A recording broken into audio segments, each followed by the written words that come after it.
Welcome to 7 Prophecies of the Future, a future studies program series that will take you on a transdisciplinary journey of discovery into the unknown. Each episode brings together 2 guests who will act as oracles, revealing a secret password to enter a realm filled with poetic images and intriguing phenomena.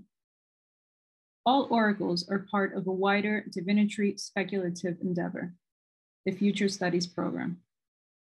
They will share their vaticinations of the future on the occasion of the Venice Biennial Italian Virtual Pavilion 2021, and I, Andrea Cetrulo, will guide you through the corridors that lead us to these oracles of futurity. On this episode, we will enter the domain of appearance, of textures, the intangible, the microscopic, the machinic, and the vegetable. Password, surface. Surfaces are formally defined as the outside part or uppermost layer of something. In geometry, a continuous set of points that has length and breadth, but no thickness. It commonly denotes the exterior or upper boundary of an object or body. But in order to expand and challenge the concept of surfaces, we have invited 2 oracles of futurity. Neuroscientist Laura Tripaldi, author of the upcoming book Parallel Minds, published by Urbanomics, and Michael Marder, professor of philosophy with an interest in phenomenology and author of several books on the subjectivity of plants and one on dust. Right. So welcome, oracles, Laura and Michael. I would like to start this episode by asking you a question of my own. And this question is, well, it seems to me that there's an increasing interest in surfaces, as is reflected on your work, Michael, on the phenomenology of dust, and yours, Laura, on the imbrication between the organic and inorganic, our bodies and materials that surround us. So this shedding of light on surfaces towards surfaces, which perhaps takes us nowhere else but to the surface itself, seems interesting to me as an alternative, perhaps, to transcendental views of the world, with the insistence on digging or going deep into the core of things. So my question for both of you would be, how do you envision a future in which appearance, the superficial, or materials are taken seriously and rendered as relevant as the transcendental in our lives? And do you have any examples of fields where this already might be happening in meaningful ways? Laura, would you like to start? Sure. I would say that I fully agree with you that the usual relationship between surface and depth should be or could be reversed. We think of surfaces as mere shells, limiting the existence of objects, which hide their true essence inside the boundary of the surface. However, we never access anything but the surface of things. This is true for human bodies, which define their identities based on the signs that they carry on the surface of their skins, all the way down to fundamental particles in physics, because fundamental particles appear to us as bundles of superficial effects. I believe that science has been showing us that the deeper we dig into reality, the more we discover hidden surfaces rather than solid volumes. I often think about how the atoms that make up matter are essentially composed of empty space, and that what we perceive as being full is actually mostly made up of surfaces in reciprocal interaction with each other. In this sense, I believe that dismantling the metaphysic of volumes and favoring what we could define as a surface-oriented ontology could paradoxically guide us to a deeper understanding of the nature of matter and reality. And I see 2 fields, 2 practices in which I believe this new surface-oriented thinking could actually be crucial for the future. The first field is probably the most expected from me, and that is material science and nanotechnology. Nanotechnology encompasses all the techniques of working with matter on the nanometric scale. And I believe that nanotechnology has unveiled the potential of the surface by creating a space where surfaces actually become more important, more relevant than volumes. This has allowed nanotechnology to access incredible complexity by working on the same scale of biological life. The second field or practice in which I believe surface-oriented thinking would be relevant is maybe a bit less obvious, and that is feminist theory and feminist practice. I think that understanding gender and sexual identities as the result of performative surface effects rather than the results of deeply rooted identities could help us overcome the oppressive aspects of identity politics. And I would like to quote Judith Butler on this briefly, because in Gender Trouble, she asked a couple of very interesting questions. In what language is inner space figured, she asked. What kind of figuration is it, and through what figure of the body is it signified? How does a body figure on its surface the very invisibility of its hidden depth? So I think these are some very interesting questions for the future of feminist theory. Thank you, Laura. And Michael, what is your take on this? Yes, thank you so much for the question. It goes right to the core of my philosophy and its various iterations, from the vegetal to my work on energy, to dust, and many other things that are broadly guided by the phenomenological framework. And as we know in phenomenology, appearances are paramount, but it is not only appearances, it is also the act of appearing. Right, so the appearances are what phenomenologists pay attention to, but also how it is that they emerge. The how of appearing it matters. So it is true that we are no longer paying attention to this hidden dimension of depth as the inaccessible realm that is the realm of metaphysics per se. But appearances themselves do not exhaust everything that is to be said about surface, because the surface is as much a noun as it is a verb, in the sense in which we are dealing with surfaces as things around us, but in English at least there is the verb to surface. How it is that things surface, how it is that they present themselves to our senses, to touch, to vision, to hearing, all of these interfaces, sensory interfaces that we have with the surfaces of the world, with the surfaces that the world itself is. So my answer is a little bit ambiguous in the sense in which in the history of metaphysics, there is not one single notion of depth and surface that we could apply to the whole range of Western thought. On the one hand, if you look at ancient Greek thought, depth is equated to materiality. Matter is deep and dark, and there is no way to access it in and of itself. We need some images, we need some surfaces, some appearances to make sense of it. And the appearances that surface precisely, that float on the surface of this abyss, are the forms, are the images, are the Platonic Ide, right? So beneath the seemingly immortal and eternal and immutable realm of ideas, there is the deep realm of matter, which is inaccessible in and of itself. This is Plotinus's take on Plato, for instance. But then if we think about the rest of the history of Western theoontology, especially with Christianity, with the Christian take on this, interiority, depth became subjectivized. It became the deep space of the subject, as opposed to matter, which is external out there in the world. And this became the sort of container for the uncontainable. This is the indwelling of God within a finite being. And this is what depth implies in this kind of transformation of Western metaphysics. So there is no one answer, precisely because on the one hand, depth is matter itself. On the other hand, depth is the nascent subjectivity of a Christian ilk and the infinity of God that it contains. But having said that, I absolutely agree that we need to rework and reimagine and rethink the relation between surface and depth.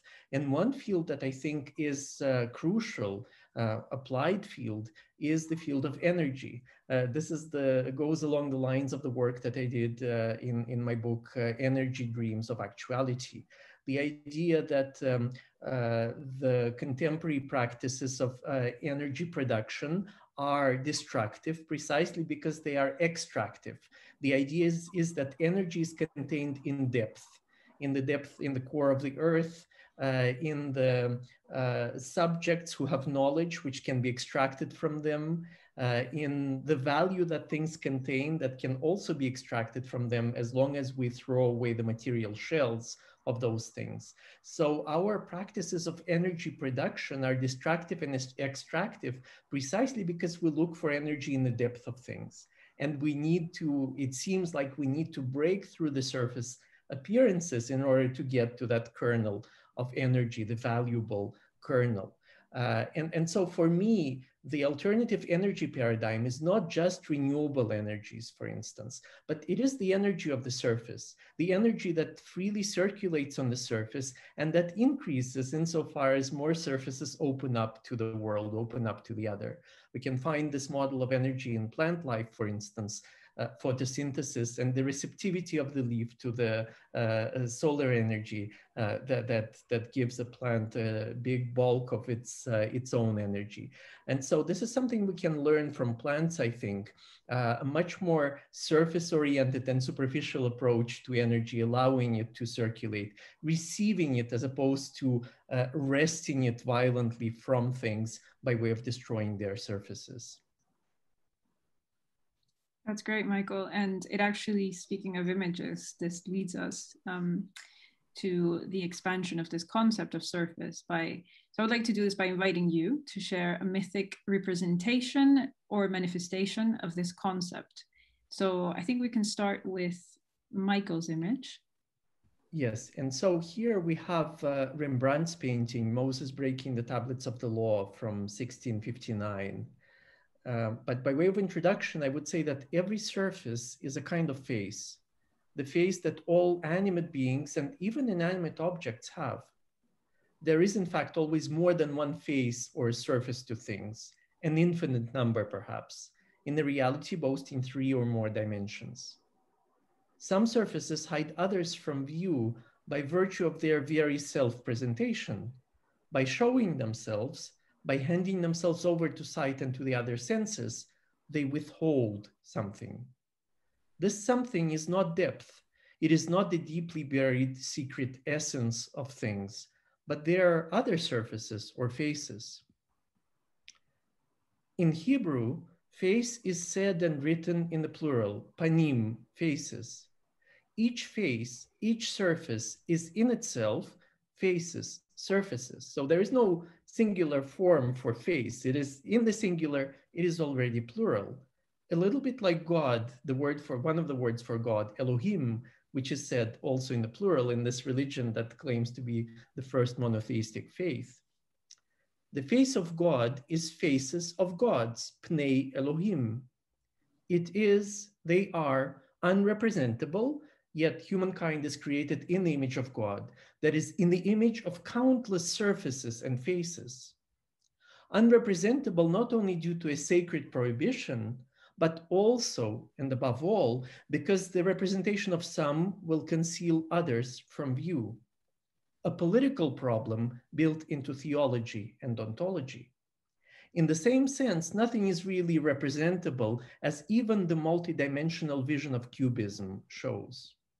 So how should we interpret Jacob's declaration in Genesis 32, verse 30, that he has seen God face to face, panim el panim, yet his life has been preserved?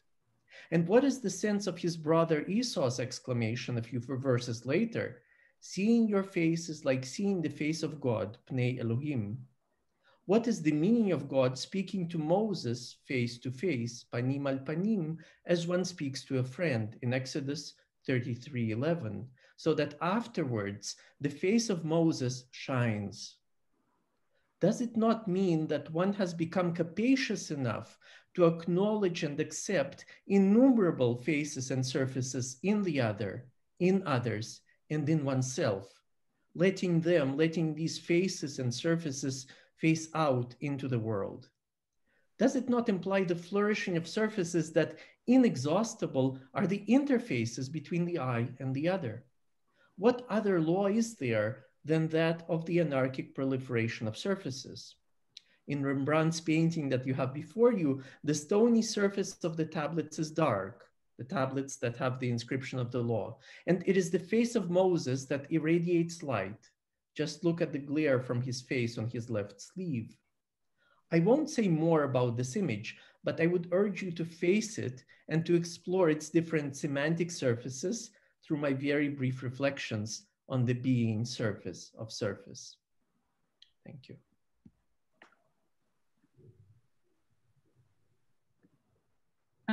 Well, thank you, Michael. And now, Laura, are you ready to share your contribution with us? Sure. I have chosen to talk about the myth of Arachne from Greek mythology to signify the complexity of the concept of surface. As you all know, Arachne was a young woman who was incredibly gifted in the art of weaving.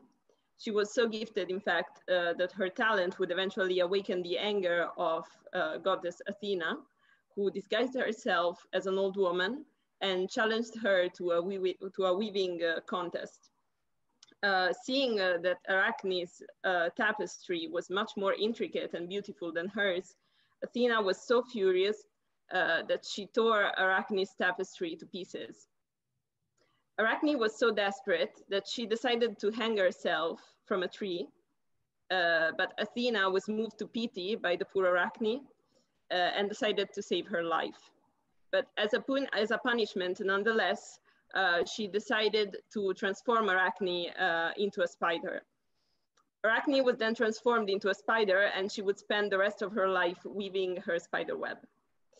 I find this myth to be particularly illuminating with respect to the concept of surface, as it relates to the idea of the technological interface. By interface, we usually mean the surface where human and technology meet and establish a reciprocal communication.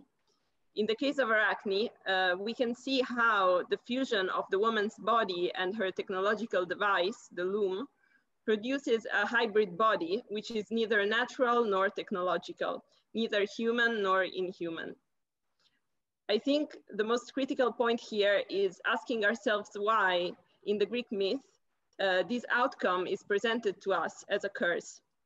I would argue that our material culture is founded on an aversion towards surfaces, in the sense that the surface is the place where our identity is constantly constructed through processes of representation, but also the place where identity is perpetually put into question.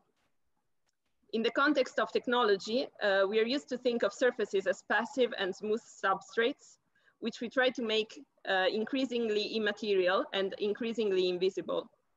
I would say that the two surfaces we are more familiar with in the context of technology are the mirror, which is the surface that represents ourselves, and the screen, which is the surface that represents the world. Both the mirror and the screen are material bodies, but they create the illusion of disappearing behind the images that they are representing. This apparent invisibility results in a constant forgetting of the materiality of the surface, which is never as passive as we assume it to be. In this context, I believe that the myth of Arachne proposes an alternative paradigm for our relationship with surfaces. The technology of weaving in itself is based on the idea of the surface as a material space of mutual interaction. The threads of the fabric are entwined in a way that maximizes their surface contact. The same thing takes place within the silk of the spider web, since each thread of the spider silk is the result of an enormous number of nanometric components in constant interaction with each other. As I have already said, the idea of nanotechnology is precisely that of expanding the extension of surfaces to create a network of interacting components. And in this sense, I believe that there is a strong connection between the concept of the surface as an active material space and the future of our relationship with technology. In the case of Arachne, the interface between woman and technology produces a mutual influence so that not only the human is acting on technology, but technology can retroactively change the meaning of what we assume to be human. I think that this is particularly evident from the depiction of Arachne that I have selected. This is an engravement made by Gustave Doré in 1868, and it represents the encounter between Arachne and Dante Alighieri, as it is described in the 12th canto of Dante's Purgatorio. Here we see Arachne in an intermediate condition where she is no longer fully human, but not yet fully animal. This ambiguous and somewhat monstrous state is representative of the interface as a material space where two bodies can be mutually transformed. I believe that we perceive this transformation to be monstrous only so long as we assume that there is such a thing as a human before technology. In reality, it is the surface between human and technology that is precisely the space where our human identity is constructed. Thank you.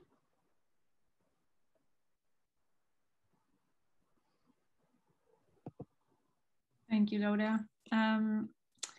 Well, I guess now we can weave this example with the following one, which is the artistic image, although we are already kind of there with the fantastic Rembrandt and Doré.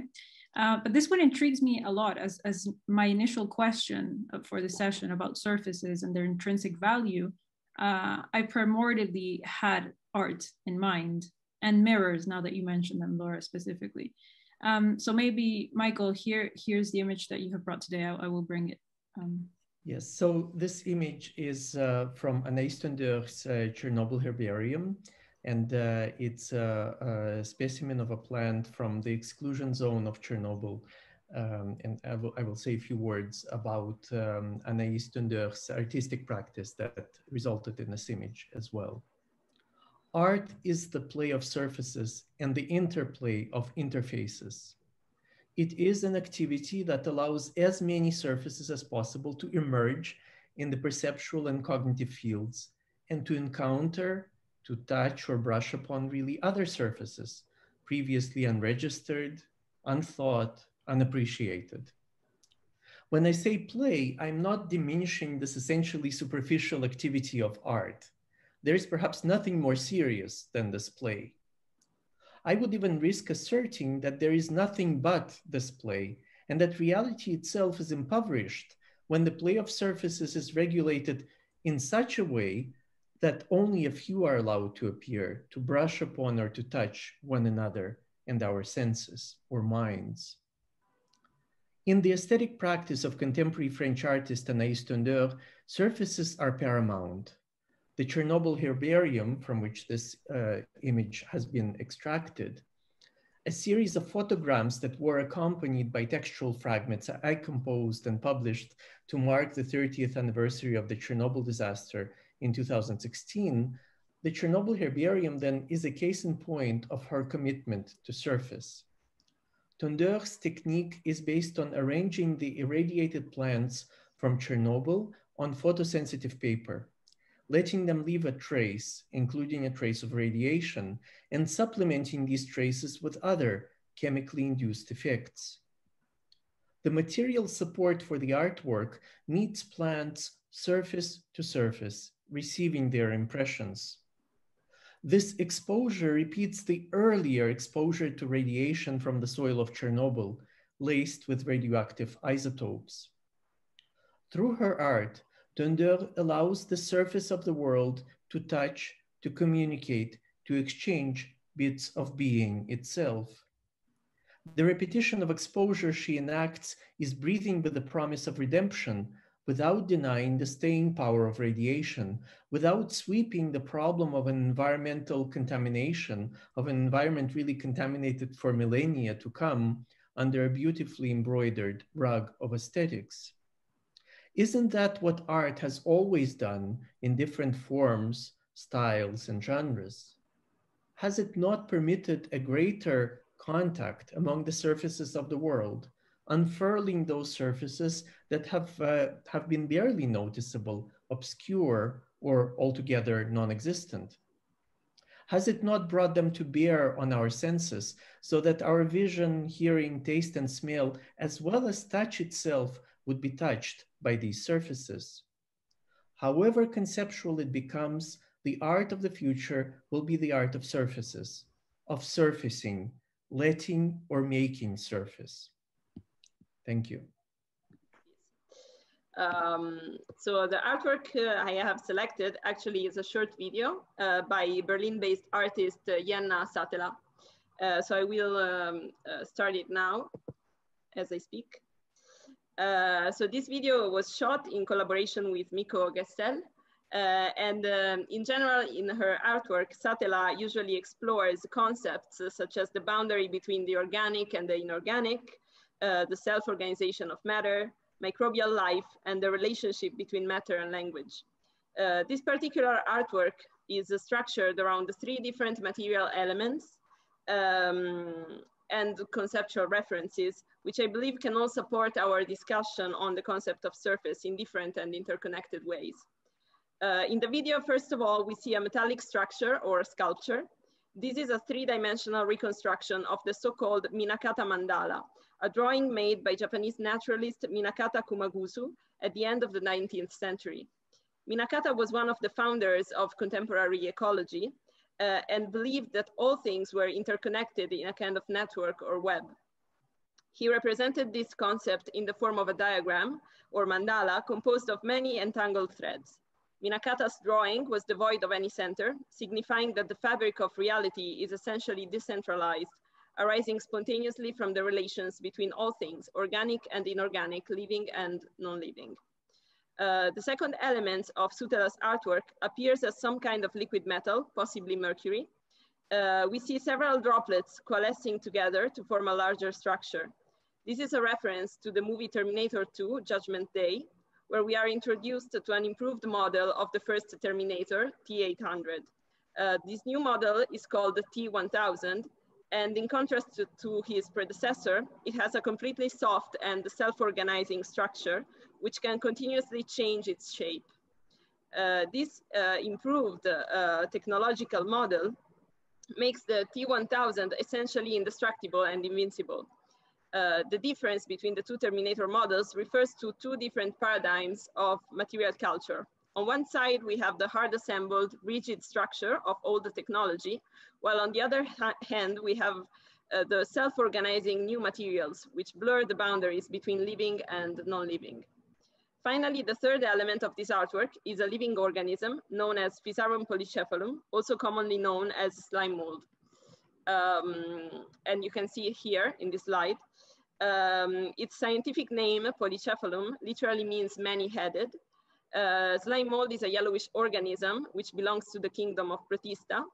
It has an acellular structure, meaning that instead of being composed of cells, it is composed of 3 nuclei swimming in a protoplasm sac, enclosed inside a flexible cellular membrane. Much like the T-1000, Physarum polycephalum can change its shape, and its internal decentralized structure makes it one of the most interesting organisms known to us. Despite appearing incredibly simple, Physarum polycephalum has been shown to possess incredible intelligence and problem-solving capacity. Some specimens of Physarum have also been used in new material substrates for alternative forms of computing. In summary, we have 3 elements, one from philosophical thinking, one from speculative technology or fiction, and one from nature. I would argue that what these 3 elements have in common is a shared concept of the surface as the place where complexity takes place. In all 3 cases, we can see how complex and intelligent structures can emerge from simple elements by building interactive and flexible surfaces.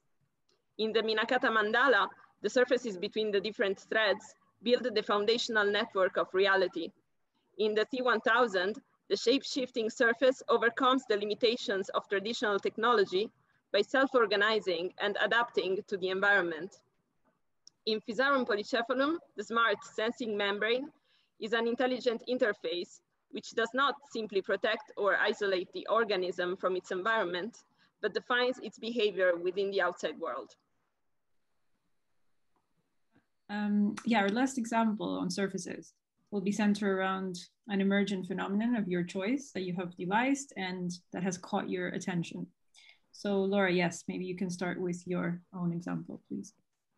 Right.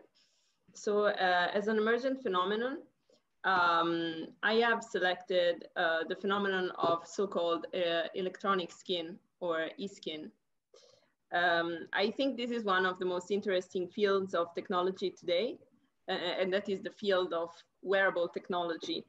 Electronic skin is a material device that can be applied to human skin and used as a new kind of interface between human and technology. One of the most promising applications of electronic skins is that they can be used for medical purposes, for instance, as a way to read physiological parameters of patients in real time or as prosthetic implants.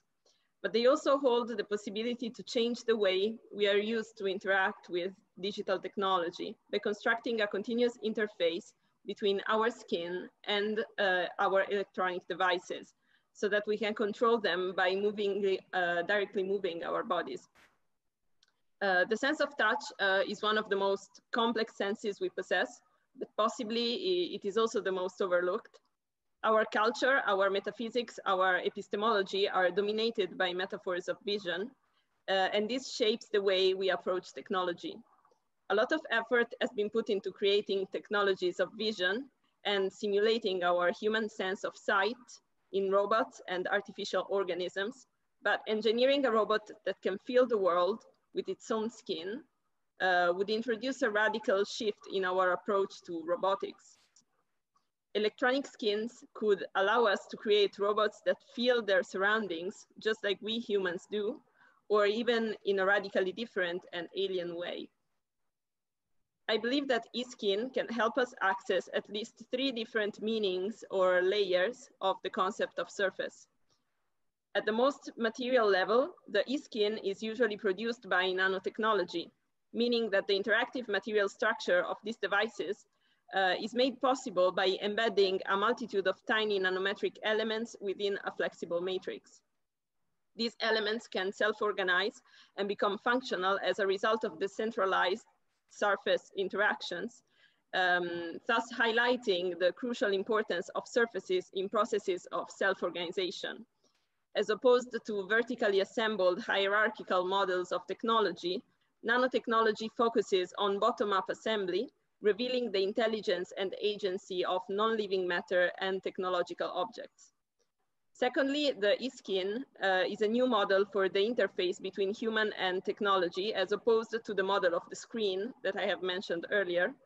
The screen, as a rigid and flat device, appears like a window, and it is always placed at a safe distance from its user.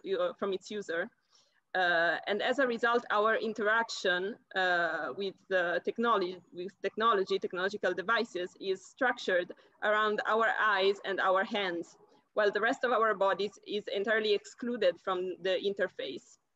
E-skin overturns this paradigm and proposes a new approach to interfaces, which I believe will be crucial for the future of technology.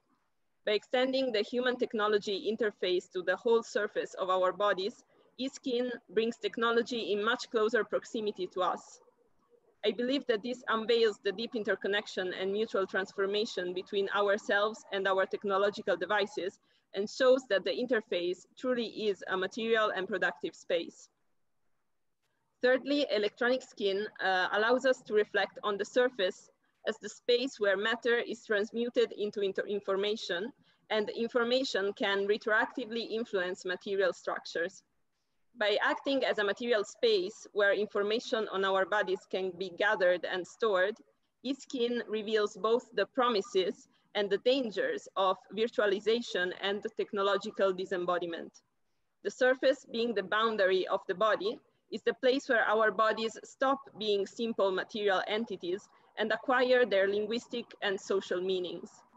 As Donna Haraway has said in her essay, Situated Knowledges, bodies as objects of knowledge are material semiotic generative nodes.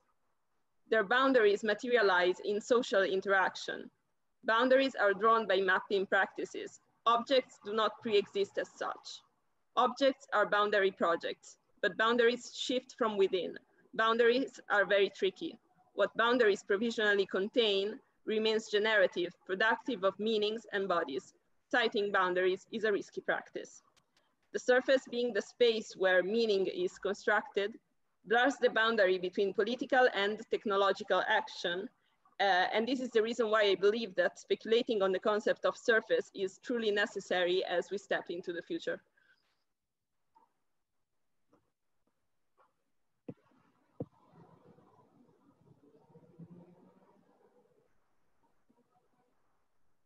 Thank you, Laura. That's also fascinating. And I think, Michael, we are now ready to share your selection. Yes, thank you, Andrea. So I selected as an example of a contemporary phenomenon an architectural work, a Klein Bottle House designed by McBride Charles Ryan. And so I want us to reflect very briefly about the meaning of architecture in the context of surfaces as opposed to depth. We usually assume that to dwell, to inhabit, is to be inside, to hide within the interiority of a prosthetic shell that architecture creates for human beings. But this is a very specific notion of dwelling that is influenced by our identification with the animal world, with various species of animals who hide in holes in the ground, in tree hollows, in caves or layers. Plants inhabit the world otherwise, both exposing their leafy surfaces to the sun, as I've already mentioned, and the atmosphere, burrowing deep into the earth with their roots. We would do very well if we were to learn from plants how to balance the surface and the depth in dwelling, how to be inside out and outside in. The spatial experience of a habitable structure where the inside passes into the outside and vice versa is the Klein Bottle House designed by McBride Charles Ryan in Australia. The Klein bottle is a non-orientable object similar to the Möbius strip. In fact, should you dissect the Klein bottle, you would obtain precisely the Möbius strip. Simply put, it is a one-sided surface which, if traveled upon, could be followed back to the point of origin while flipping the traveler upside down. Being in a Klein bottle is being in a surface that has no boundary where it would abruptly stop, no absolute edge. It is infinite with an infinitude of the here and now. I would not claim that the Klein bottle house is a perfect ecological structure. The reason why I like it, though, is that it realizes the seemingly crazy idea of living in and on the surface, an infinite, boundaryless surface that is still attached to the finitude of existence. For too long, we have considered our dwellings as containers for our belongings and bodies, boxes into which we can retreat on a daily and nightly basis. Now that inhabiting a surface has become possible, the next task is to imagine how to combine the surface of the dwelling with the evolving, growing, decaying, metamorphosing surfaces of the world. To finalize, but also give continuity to this fascinating conversation, I'd like to ask you both to summon a future oracle, each from the oracles of the Future Studies program, and ask them a question. The answer will be revealed on the next episode of 7 Prophecies of the Future. And the password to their prophetic chamber is idol. Laura, would you like to go first? Sure. Both of you, Reza and Jason, have explored the way in which divinity as a cultural and human artifact becomes gradually emancipated from humanity, acquiring autonomy and becoming a self-sustaining force of transformation and change. So I would like to summon Reza to answer my question. In Cyclonopedia, Reza, you wrote that to desertify the earth is to make the earth ready for change in the name of divine's monopoly, as opposed to terrestrial idols. So I always thought that this desertification is a way to hide the inevitable materiality of even God himself. In fact, in your work, you have showed very effectively that even divinity is always dependent on a number of material processes.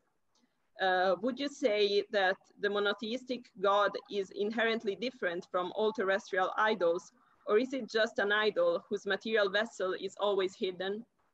Is the distinction between gods and idols becoming more blurred or more defined as we move towards the future? Yes, I have a series of brief questions for Jason. And the first question is, have images displaced idols in the 21st century? Has the difference between the idols and the images been erased? Are images our new idols? And specifically for Jason, how do they fare in the night?